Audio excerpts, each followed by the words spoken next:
Welcome back. Thank you for joining. We're going to recap week 1 of the 2014 NFL season. Picked out 4 games I thought were games of the week. We're going to cover those, and then we're going to do the rest of the games real quick at the end. 4 games of the week. One is Packers versus Hawks. And we had the Pats and the Finns. We had the Colts and the Broncos. And the Chargers and the Cardinals. Those are going to be our 4 games of the week. Alright, to start us off, we have the Packers and the Seahawks, a Thursday night game. The Seahawks came out, showed us why they're the defending Super Bowl champions. They have a lot of weapons on the offense. Russell Wilson never makes a mistake, always makes a good decision. Then he's got Marshawn Lynch to run the ball. We got Lynch running right up the middle. It's always something to look out for. Helps in the play-action game. And that additionally helps with the passing game. Also got Percy Harvin, is a great receiver, good catching the ball, also great out of the backfield. They did a couple runs with him, a couple sweeps, really show how versatile of a player he is. Another weapon they got, Zach Miller made a tremendous catch in the Thursday night game. Only downfall of the Seahawks I saw was when Earl Thomas returned that punt and he muffed it. I wasn't sure why they decided to keep Earl Thomas as their return man. They have plenty of other options. Maybe we'll see other people returning in week 2. Their defense stout as usual. No passes towards the right side of the field. Packers look like they want to avoid Richard Sherman at all costs.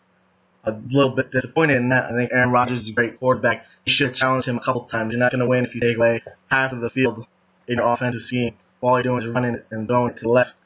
Half the field you're avoiding, half the opportunity. You're not going to put up many points. Packers defense did not look very good. The bicep injury to B.J. Raji really showed on the rush defense. They couldn't stop the middle. Only bright side was Clay Matthews. Really, Peppers looked like they were dominant force together.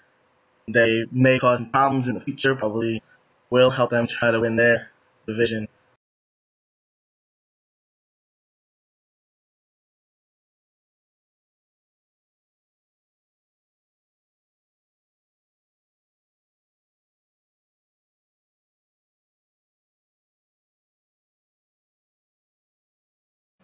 Next up is the Patriots and the Dolphins. Welcome back to the league. Rob Gronkowski starts off the year with a touchdown. Good to see Brady and Gronk back together. Dolphins defense really surprised me, led by Cameron Wake. His 2 strip sacks really set the tone for the game. The second one was the nail in the coffin that finished off the Dolphins. Makes you think the Patriots really miss Logan Mankins. See what that trade will do in the future, but in the present, looks like it hurts them a lot. Mike Wallace and Darrelle Revis was a good matchup to watch. Both had their moments. Revis had a couple plays on Mike Wallace. Just looked like the Revis of the Jets. Mike Wallace beat Revis a couple times. One big one on a touchdown. The addition of Noshawn Moreno to the Dolphins was key. Really helps their running game. In the past, with Lamar Miller, Daniel Thomas, their running game wasn't really that strong. Wasn't able to push the ball during games, and they had to rely heavily on Ryan Tannehill in their passing game. Noshawn Moreno able to run the ball. Looks like they may be forced to be reckoned with in the near future. One big thing about the game was it was in Miami, which seems to be Tom Brady's bugaboo. He doesn't do well there. Something about the heat, the humidity. It felt like about 100 degrees there. Maybe that was part of the reason Brady didn't do so well. No excuses though. You're Tom Brady. You should win these games. Big upset by Miami. Look to see what they could do the rest of the season.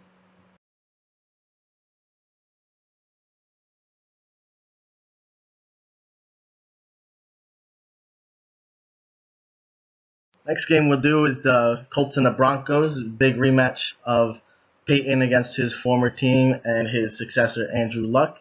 This time it's in Denver rather than Indy. It gives Peyton a home field advantage this time.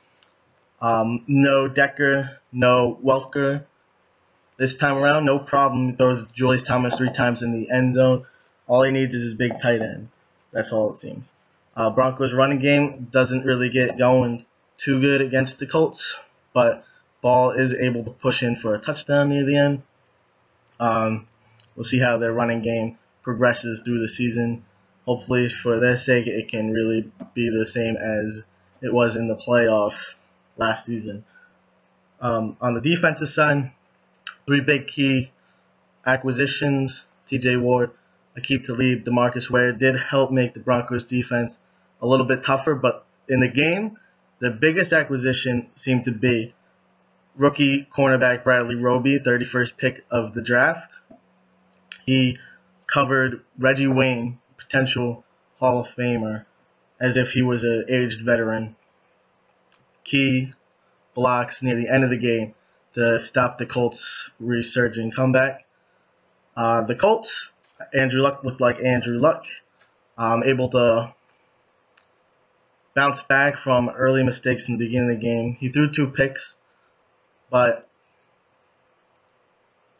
he quickly made up for them, learned from his mistakes, started to play better. A little help from his tight end, Dwayne Allen, fantasy sleeper, pick up him on the waiver wire.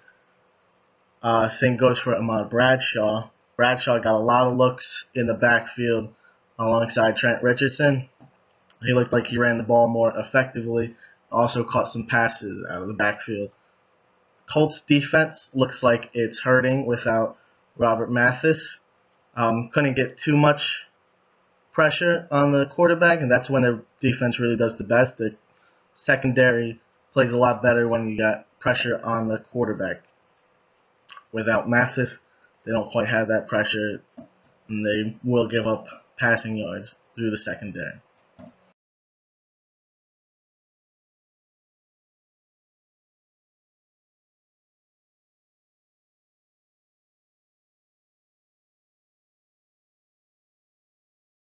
Last game of the week, Chargers and Cardinals, the late Monday night game.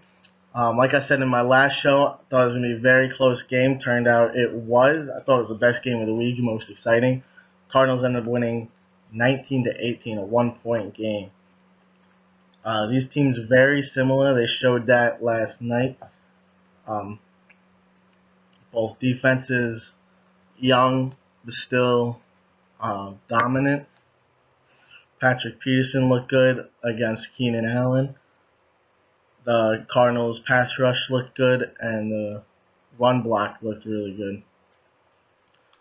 Carson Palmer showed flashes of his former self back in Cincinnati and back in college at USC. He led the drive at the end, help from receiver Michael Floyd. Surprisingly, Fitzgerald only got a couple balls thrown his way, but he did what he could with them. He had an amazing one-handed catch, happened to be out of bounds in the end zone, but Michael Floyd really stepped it up, helped it out. For the Chargers, Malcolm Floyd, not Michael Floyd, Malcolm Floyd for the Chargers, he was the big receiver in the game, mainly because Patrick Peterson played good shutdown corner against Keenan Allen. A little bit of worry before the game. Andre Ellington, looked like he wasn't going to play. Last minute decided to play him. He looked okay, not too flashy, but not too disappointing. Chargers running back Ryan Matthews, he ran the ball well, but as for fantasy, when they were down and they needed to drive, Danny Woodhead was in. So they're going to pass. They're going to pass it to Woodhead.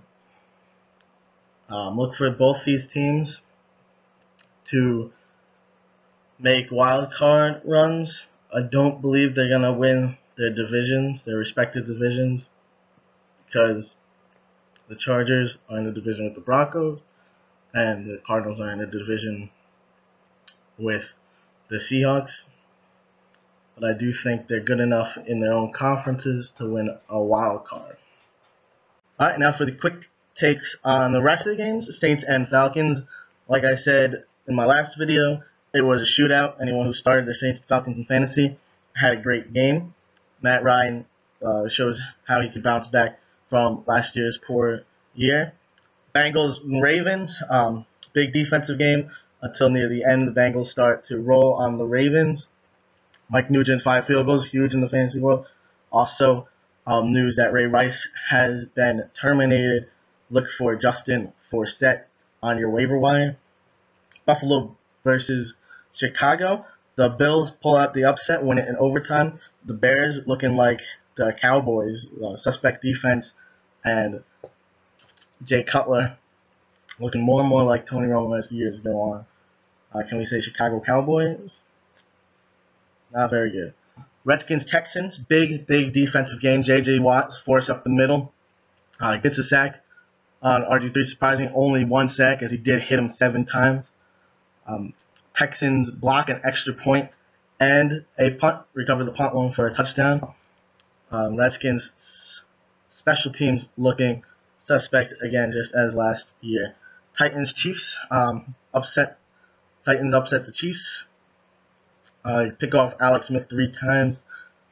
Big thing to come out of this game is Derek Johnson's torn Achilles. He'll be out for the season. Big loss for the Chiefs. It's going to be a big setback. Hard for them to win without Derek Johnson. Raiders and the Jets. It was not a pretty game, but the Jets get it done. Michael Vick makes an appearance in the Wildcat. Rex, remember what happened with Tim Tebow?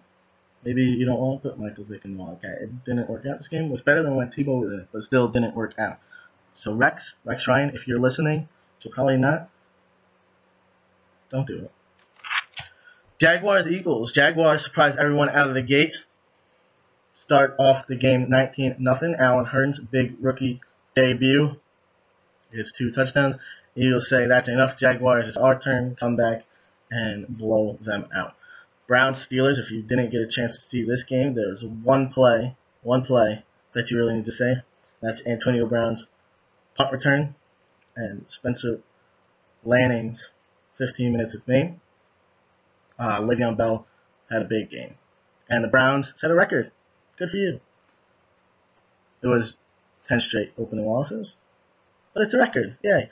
Vikings and Rams. Vikings run away with the game. Rams, Sean Hill gets injured. Austin Davis has to come in. They're down to a 3rd-string quarterback.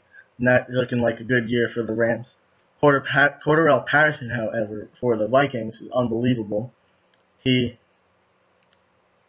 ran for over 100 yards and a touchdown. Niners and the Cowboys. The 49ers show that their preseason struggles, I guess you could say, weren't that much to panic about. Cowboys show that their defense is something to panic about, and that Tony Romo is going to be Tony Romo. He threw 3 picks. 3. 49ers running back Carlos Hyde gets a touchdown. Look for him in fantasy. I think he'll be big. If he's not taken, look for him on the waiver. Most leagues he is taken, however. Panthers and Bucks. Luke Kuechly shows that him and his defense can win even if Cam Newton's not on the field, and even if they have no receivers. They stuff the Bucks multiple times and give the Panthers enough cushion to win the game even without Cam playing. And the final game, Monday night game, the early Monday night game, the Giants and the Lions. The Giants' new offensive coordinator instills a new system. Doesn't quite work out for them in this game. The Lions' new offensive coordinator, however, his new system looks like it's working. It looks like the Saints' old system. They look a lot like the Saints' offense. That's because the offensive coordinator was the Saints' quarterback's coach. Matt Stafford has a lot of weapons. He has best weapon in the league, Calvin Johnson. How do you let Calvin Johnson get that wide open? He had about 30 yards on the guy. I know they collided, but he was already 10 yards past him before they collided. Newest guy, Golden Tate, helps out their offense too. Just another body to get away from Calvin Johnson. And then they got Reggie Bush and Tatum Bell, good Thunder and Lightning backs. Bell being the Thunder, being able to run up the middle, he got a touchdown. Bush being the Lightning. Every once in a while he strikes, but when he strikes, it's fast, it's quick. He can catch balls out of the back zone, end zone, backfield. Then they have 3 tight ends that are all decent. Brandon Pettigrew, Eric Ebron, Joseph Faurier, all showed up in the game last night, all contributed, all can make a difference. It's almost like having extra wide receivers with these guys.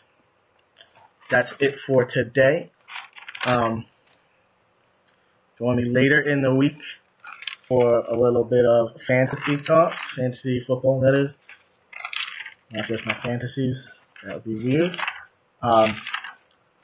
Join me also on Thursday or Wednesday night, depending on when I feel like doing it. I'll give you my picks for week 2. We'll see how I did on my picks in week 1.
Thank you for watching. Remember to keep up with my videos, share it with your friends, follow me on YouTube, subscribe to my channel, like me on Facebook. I'm about to make a page. I'll put it in the links down below. And have a good week.